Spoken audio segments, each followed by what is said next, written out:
Біріншіден, осы жайттан кейін Тимурға деген Тимурдан кейін жігітке деген сенім қалмайды. Екіншіден, бұның маскасы шешіну үшін келдім. Неге? Өйткені ертең қыздар келіп, тағы да алданып қалмас үшін, осындай қызғұмар екенін біліп, тағы да бір алданып қалмас үшін масканы шешу үшін келдім. Жалпы ұлдар істерлерін істеп алады, артынан кейін ақталып барынша қызды. Кастинг үшін де отыр да. Және де қыз баласына енді мында жабылып отыр ғой, бағана Нуни да айтып кетті, не үшін келдің сен мында деп. Мен бұл қыздың күйін мен де кешкенмін, үміткер болған кезде. Сол кезде Жанболат айтқан, сен обалың жоқ қыз екенсің, не үшін келіп отсың мында деп.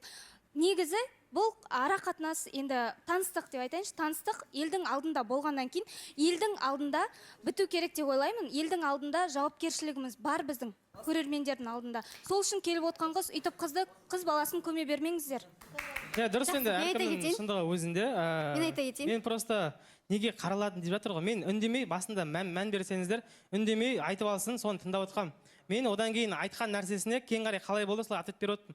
Одан кейін бұл енді Ғалымжанды қозғап кетті, болмаған нақты сол Ғалымжанның мәселесін шешіп алайықшы. Ғалымжан, сізге нақты сұрақ. Сыртта қыздары көп деген сияқты, қыздары көп деген әңгімелер. Білмеймін, қыздар көп болса көп шығар, енді маған жазып отқан адамдар көп шығар деп отырмын. Өйткені мен телефонға өзім 2 күнде бір кіріп кетемін. Кірем, сторис салып шығып.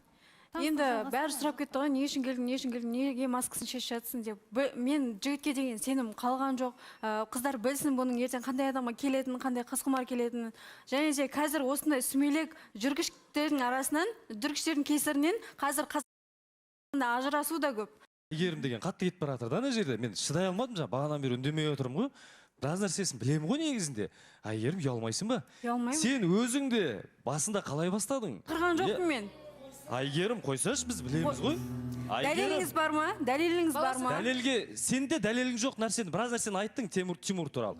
Бірақ Айгерім, біз білеміз ғой. Мен өзім апарып тастадым ғой, мысалы, сендерді біраз рет. Үй жақта камера бар, болса камераны ашып бәрін көрсетейік. Қоя берші, Айгерім, енді қоя аталмай ақ қой. Сіз менің үстімнен өйтіп жала жаппаңыз. Сіз мен туралы өйтіп әңгіме айтатын сіз ешкім емессіз. Сіз сияқты да, Тимур сияқты да жүргіштердің кесірінен қазір Қазақстанда ажырасу көп. Соны біліп қойыңыз. Сен ана 10 бәлен бірі тілден дейді ғой, өйтіп қатты сөйлеме Айгерім. Сөйлеймін. Сен үйіңе тамақ жасап шақырғаның өтірік па? Рас. Жігітті қандай мақсатпен сен шақырасың үй жағыңа, мысалы, тамақ жасап? Мен шақырған жоқпын. Біз тек кафеде болдық. Қыздар, екеуіңізде де нақты дәлел жоқ. Айгерім, қайталап айтамын, сізде де нақты дәлел жоқ. Сондықтан жүргіш деп айтудың қажеті жоқ.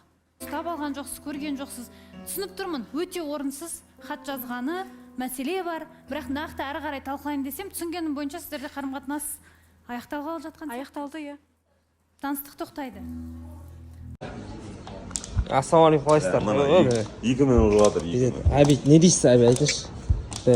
Мен бұған жауап басқаша беремін қазір. Көрсетші, Әбит. Сазайын берші, Әбит. Сазайын.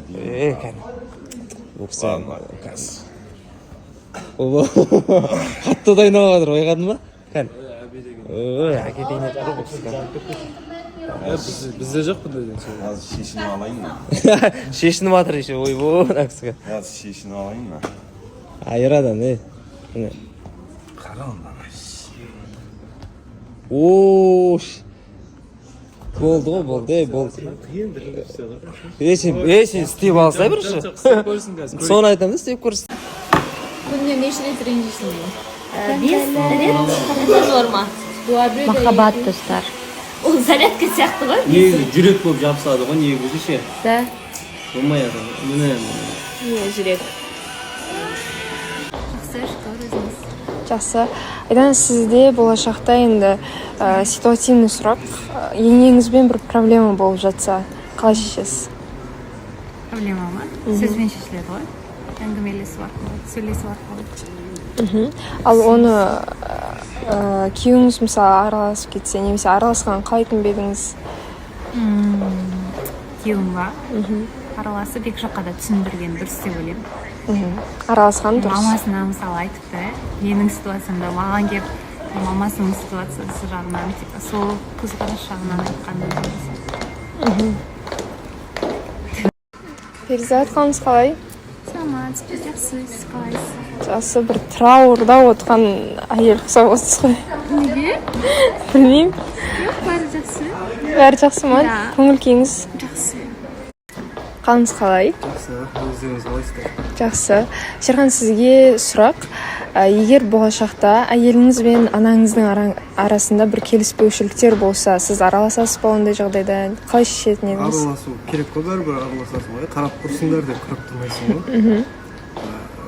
Желательно негізі ол мәселені сабырмен шешу керек. Себебі әйел адамдардың ұрысы жаман болады. Айжан, қалайсыз? Жақсы, өзіңіз қалайсыз менің? Жақсы. Айжан, сіз ше болашақта енеңізбен бір келіспеушіліктер болып жатса, қалай шешетін едіңіз?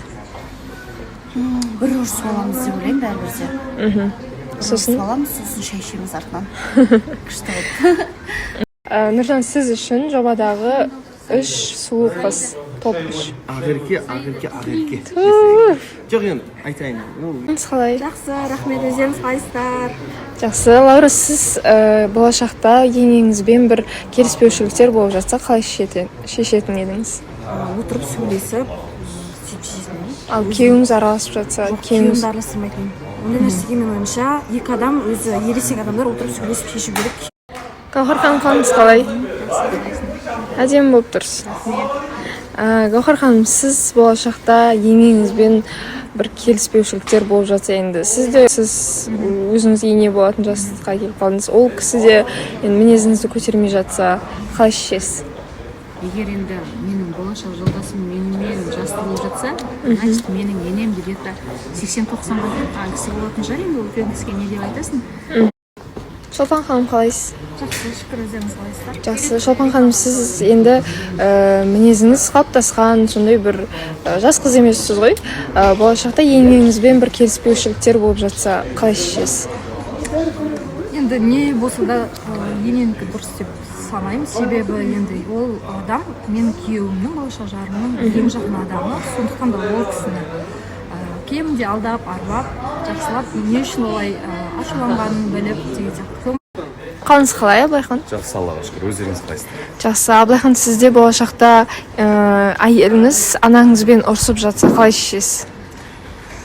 Ойбай, ондай енді ұрсат деп ойламаймын енді. Сол үшін жақсы әйел алу керек. Әйеліммен сөйлесем, алғашында қалай болу керек. Үйдің енді бізде үйдің аураның өзі негізінде ұрсатындай емес бізде. Тимур, бір ерекше болып тұрсыз ғой? Бүгін костюмшылармен отырмыз. Қалайсыздар? Жақсы, қайырлы. Мәселенің бәрі шешілді. Екінші сұрақ. Аделя, екеуіңіз бірге жауап беріңіздер. Мысалы, болашақта бір анаңызбен келіспеушіліктер болып жатса. Сіздің анаңызбен, Ернар, сіздің енеңізбен, получается. Қалай шешесіздер? Бірінші сіз жауап беріңіз. Келіспеушіліктер болып жатса ма? Иә. Енеңізбен, получается, Мен ойлаймын, бірінші отырып, асықпай, барлығын ашық түрде сөйлесу керек. Ол кісінің айта алмағанын мен есту керекпін, менің айта алмағанымды ол кісі есту керек. Мен ойлаймын, екеуміздің арамызға Ернарды араластырып қажет емес секілді. Айылым, қалайсыз? Жақсы, өзіңіз Сіз сәл бүйтіп көрініп жүрсеңізші. қалай жүріңдерші? Білмеймін, көп болды сізді бір көрмегелі, сізбен сөйлеспегелі. Қалай істесіз? Қалайсыздар? Жақсы?